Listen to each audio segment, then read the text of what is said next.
సరే మీరైతే మీ విషయంలో మరి ఇలా జరిగినా కూడా మీరు ఒక సద్హృదయంతో సరే పార్టీలో ఉన్నటువంటి ఎవరైతే మిమ్మల్ని లాగే ప్రయత్నం చేశారో మీరు ఎదగకుండా చేశారన్న వాళ్ళు ఇలా వాళ్ళకి ఒక మంచి సమాధానం దొరికిందని చెప్పేసి మీరైతే సరే మీరు మీ వంతుగా మీరు చెప్పుకుంటున్నారు.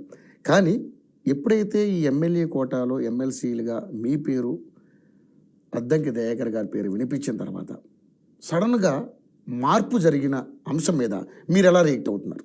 అంటే ఒకటి అన్న, అంటే వాస్తవానికి ఈరోజు శాసన మండలిలో మాకు సంఖ్యాబలం తక్కువ ఉంది. అవును. అక్కడ కొట్లాడే వ్యక్తులు కావాలని చెప్పి బహుశా అంటే నేను చూసే వర్షంతో సరే పార్టీ నిర్ణయం తీసుకోవడం పెద్దలు సో కొట్లాడే వ్యక్తులు కావాలని చెప్పి భావించారు. సో ఉన్న దాంట్లో ఆర్గనైజేషన్కి వెళ్ళి ఒకరికి ఇవ్వాలన్న ఉద్దేశంతో నా పేరు అనేది ఫైనల్ అయింది.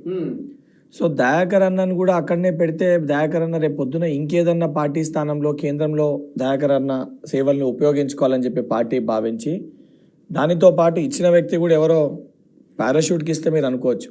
కానీ సుదీర్ఘకాలంగా ఎన్ఎస్ఏ బ్యాక్గ్రౌండ్కి వెళ్ళి ఎన్ఎస్ఏ రాష్ట్ర అధ్యక్షుని స్థాయికి వెళ్ళి పీసీసీ వర్కింగ్ ప్రెసిడెంట్ స్థాయి వరకు పనిచేసి పార్టీ కోసం ఉన్న టికెట్ త్యాగం చేసిన మహేష్ గౌడ్ అన్నకి ఆ ఎమ్మెల్సీ స్థానం భర్తీ చేశారు. సో దానితోటి దయాకర్ అన్న కూడా ఇబ్బంది పడలేదు. సరే ఇప్పుడు మేమంతా ఒకటే ఏమంటారు ఒకటే గుడి పక్షులం, అంటే ఒకటే రకమైన మనంతా ఒకటే చోట మేమంతా ఉండేది, మేమంతా కష్టపడ్డోళ్ళమే. సరే వాళ్ళిద్దరు నాకంటే చాలా సీనియర్స్, వాళ్ళిద్దరు ఎప్పటికెళ్ళో కష్టపడుతారు, ఎప్పటికెళ్ళో రాజకీయాలు ఉన్నారు. నేను వాళ్ళకంటే చాలా చిన్న వ్యక్తిని, కాకపోతే అసొంటి వ్యక్తులను చూసి నేను రాజకీయాల్లో కష్టపడడం నేర్చుకున్నాను. సరే అదృష్టవశాత్తము నాకు అన్ని సమీకరణలు కలిసి వచ్చి బల్మూరి వెంకట్కి అవకాశం ఇవ్వాలి, యువతని ప్రోత్సహించాలి. యువత తరఫున ముఖ్యంగా మెయిన్గా తెలంగాణలో ఉన్న విద్యార్థి నిరుద్యోగులకి ప్రభుత్వానికి మధ్యలో ఒక సమన్వయకర్త అవసరం ఉండే.